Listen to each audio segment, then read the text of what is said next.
हरियाणा की हर अपडेट के लिए बेल आइकन दबाएं और सब्सक्राइब करें STV हरियाणा न्यूज।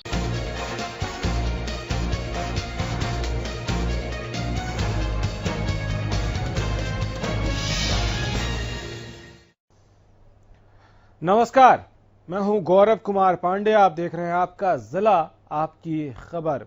सबसे पहले अनिल विज ने जिस तरह से निशाना साधा है पूर्व सीएम भूपेंद्र सिंह हुड्डा पर, उसकी ही बात कर लेते हैं। दरअसल शराब घोटाला मामले को लेकर हरियाणा के पूर्व सीएम भूपेंद्र सिंह हुड्डा ने सवाल उठाते हुए कहा था कि दाल काली नहीं बल्कि पूरी दाल काली दिख रही है, जिस पर जवाब देते हुए प्रदेश के गृह और स्वास्थ्य मंत्री अनिल विज ने कहा कि जब नजर कमजोर हो जाए तो आंखों के आगे अंधेरा ही अंधेरा नजर आता है। जांच कमेटी पूरी गहराई तक जाएगी, सब कुछ बेनकाब करेगी। विज ने कहा कि शराब घोटाला भूपेंद्र सिंह हुड्डा के राज से चलता आ रहा है और ये जांच कमेटी तब तक की गहराई में भी जाएगी। सिरसा में अभय चौटाला के धरने पर अनिल विज ने कहा कि अभय चौटाला को किसानों की बात उठाने का पूरा अधिकार है, लेकिन उन्हें इस बात को समझना चाहिए कि MHA ने किसी भी राजनीतिक गतिविधि को चलाने की अनुमति नहीं दी है। जब आईसाइट कमजोर हो जाए तो आंखों के आगे अंधेरा ही अंधेरा नजर आता है। इनको अंधेरा ही अंधेरा नजर आता है। जांच कमेटी पूरी गहराई तक जाएगी और सब कुछ बेनकाब करेगी। और ये जो शराब घोटाला है ये भूपेंद्र सिंह हुड्डा के राज से ही चल रहा है और तब तक की भी गहराई में ये जाएगी। अभय चौटाला को पूरा अधिकार है किसानों की बात उठाने का, परंतु MHA ने अभी राजनीतिक गतिविधियां करने की इजाजत नहीं दी है और वो समझदार MLA हैं। उनको इस बात को समझना चाहिए कि अभी इजाजत नहीं दी है किसी राजनीतिक, किसी धार्मिक, किसी सामाजिक गतिविधियों को चलाने की इजाजत नहीं दी।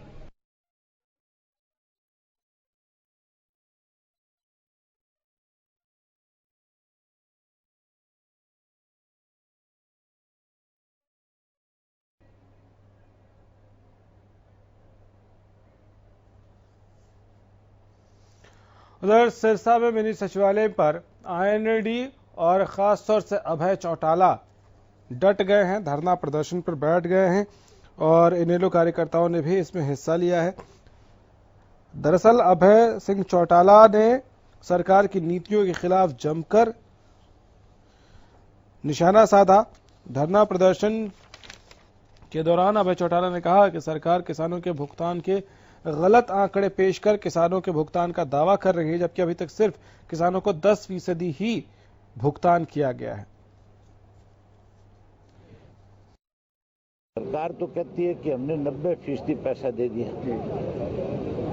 लेकिन 90% पैसा अगर दे दिया तो फिर वो किसान के खाते में क्यों नहीं आया, कहां है? किसान को अब तक केवल 1600 करोड़ की पेमेंट उसके खाते में गई है, जो केवल 10% बनती है। बाकी पैसा आज भी सरकार ने अपने चैत्य लोगों के माध्यम से प्राइवेट बैंकों में रखा हुआ है। केवल उस पैसे का कैसे कमीशन खाया जाए 17,000 करोड़ का, उसके लिए 1 महीने से किसान को परेशान कर रखा है। मांग करूंगा कि जल्दी से जल्दी किसान की पेमेंट उसके खाते में जाए।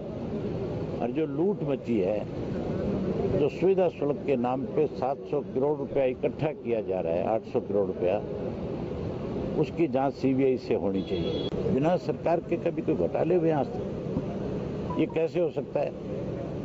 बिना सरकार की जानकारी के बिना कोई भी घोटाला नहीं हो सकता। सरकार ही घोटाला कराती है, ये घोटालों की ही सरकार है। इसने कोरोना की आड़ में प्रदेश में बहुत बड़ा माफिया खड़ा कर लिया, चाहे वो शराब का माफिया है, चाहे वो आज आपके सरसों का माफिया है, चाहे ये जो सुविधा शुल्क के नाम के ऊपर एक माफिया और तैयार कर दिया इन्होंने, जो 800 करोड़ रुपया खाने का काम कर रहे हैं। खेल मंत्री संदीप सिंह ने सामाजिक संस्थाओं की तारीफ करते हुए कहा है कि कोरोना के आफत काल में सामाजिक संस्थाओं ने लोगों की मदद की है। उन्होंने दरअसल anti corruption and media investigation संस्थान की ओर से आयोजित सम्मान समारोह में शिरकत की और कहा कि ऐसी संस्थाओं का मान सम्मान बढ़ाने में सरकार भी कोई कमी नहीं छोड़ेगी जो लोगों के लिए मदद के लिए इस कोरोना काल में आगे आए हैं। उन्होंने कहा कि भ्रष्टाचार की शुरुआत खुद से होती है। यदि इंसान अपना काम निकलवाने के चक्कर में भ्रष्टाचार को बढ़ावा न दे तो इस पर काफी हद तक अंकुश लगाया जा सकता है। उन्होंने कहा कि फिलहाल सोशल डिस्टेंसिंग का ख्याल रखते हुए स्टेडियम में प्रैक्टिस शुरू करवा दी गई है।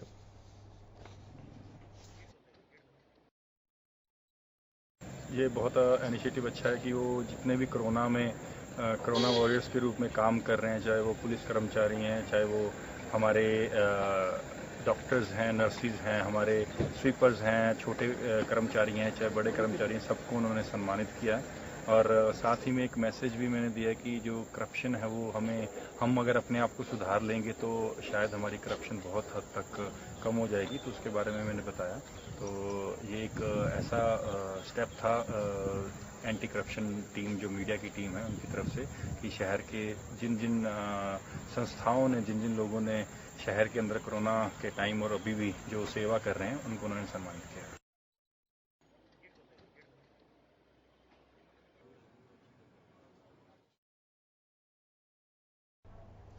एक बड़ी खबर आ रही है, उसकी तरफ रुख कर लेते हैं। इस वक्त की बड़ी खबर, गुरुग्राम में रिकॉर्ड तोड़ कोरोना पॉजिटिव मामले मिले हैं।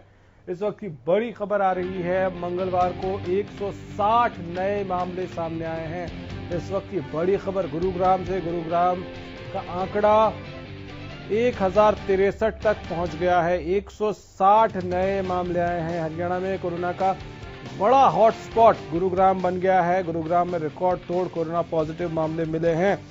मनोज वशिष्ठ हमारे संवाददाता हमारे साथ जुड़ गए हैं।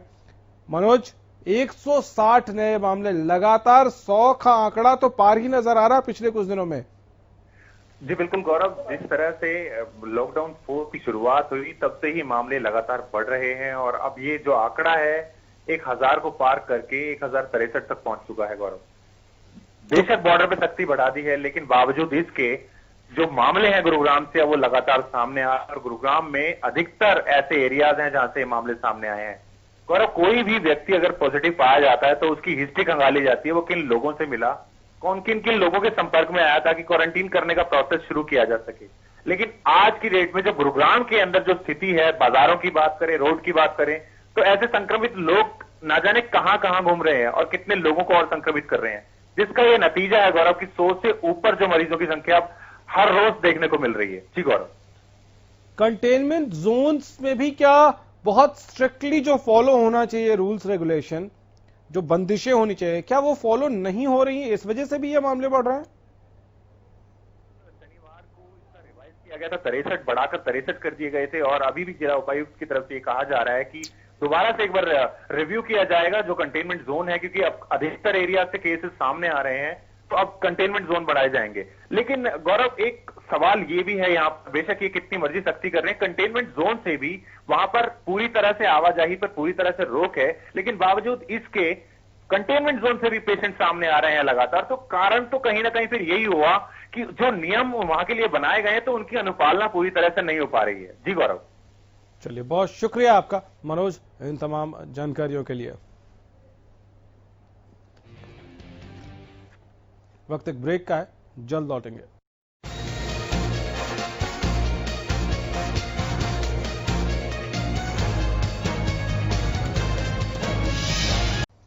ब्रेक के बाद एक बार फिर से आपका स्वागत है।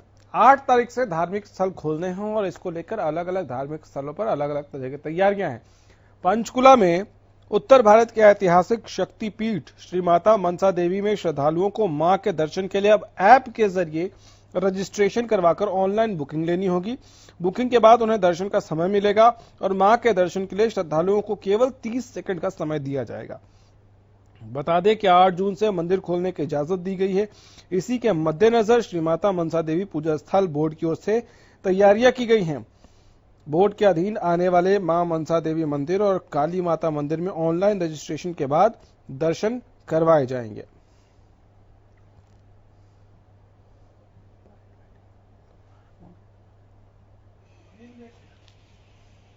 दूसरी बार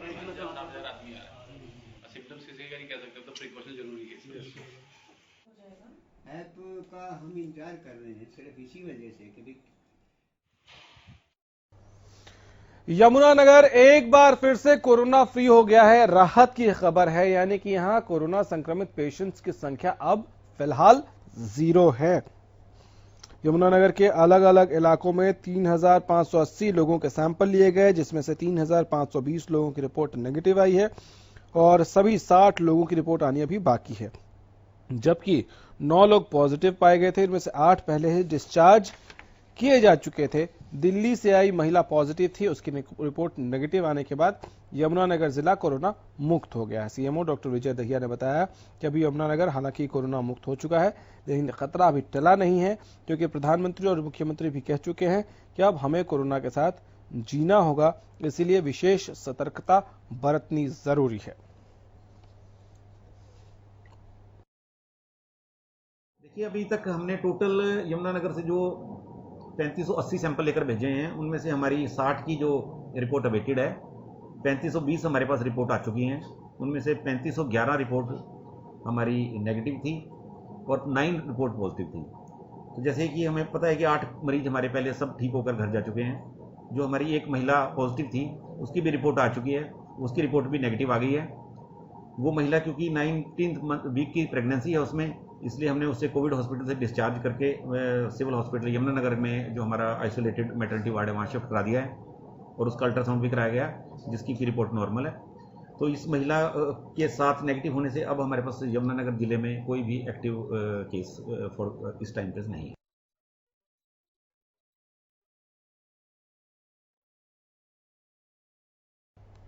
उधर करनाल में कोरोना के मामले लगातार बढ़ते जा रहे हैं। आज एक बार फिर से 11 नए संक्रमित मरीज पाए गए हैं और अब संख्या पॉजिटिव मरीजों की 67 हो गई है। आज आए मामलों में ज्यादातर की ट्रैवल हिस्ट्री बाहर की है।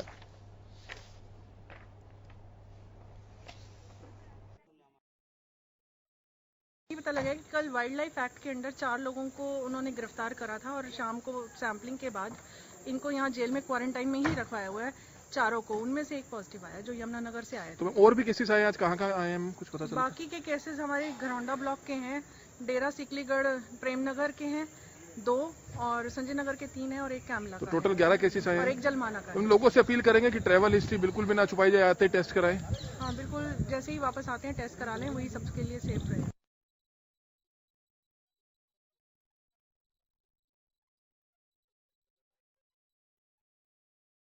कोरोना महामारी के दौरान जैसे जैसे लोगों में जागरूकता आ रही है, वैसे वैसे वो सिविल हॉस्पिटल, सरकारी हॉस्पिटल पहुंच रहे हैं ज्यादा से ज्यादा संख्या में टेस्ट करवाने के लिए। यही वजह है कि ज्यादा टेस्ट होने से संक्रमितों की संख्या भी तेजी से बढ़ी है। फरीदाबाद में संक्रमितों की संख्या 440 हो गई है और 10 संक्रमित अपनी जान गंवा चुके हैं। देखिए, हमारे बल्लभगढ़ ब्लॉक में अच्छी बात है कि 14 मई से हमारे यहाँ सैंपलिंग स्टार्ट हो गई है। इसका तरीका ये है कि हमारे कंफर्म केस जो भी आते हैं, पॉजिटिव केस आते हैं, फिर उनको कंसर्न डॉक्टर उनकी लिस्ट तैयार करके प्राइमरी कॉन्टैक्ट्स हमें वो सौंप देते हैं। वो फिर हम उनको शेड्यूल से बुलाते हैं, टाइम देकर बुलाते हैं, ताकि अफरा तफरी का माहौल ना पैदा हो, वो सब शांति से निमट जाए। फिर वो जैसे जैसे आते हैं उनके फॉर्म भर जाते हैं और फॉर्म जब 40-50 भर जाता है तो फिर हम सैंपलिंग के लिए रेडी कर देते हैं उनको। अभी भी ये सैंपलिंग अभी स्टार्ट होने वाली है। लगभग रोजाना हमारे यहाँ पे टेस्ट हो रहे हैं। पिछले कुछ दिनों से तो 100 के लगभग हो ही रहे हैं, 100 से ज़्यादा हो रहे हैं। अदरवाइज तो 60-70 तो यहाँ पर रूटीन में होते ही है। आपका जिला आपकी खबर में फिलहाल इतना ही। इजाजत दीजिए, नमस्कार।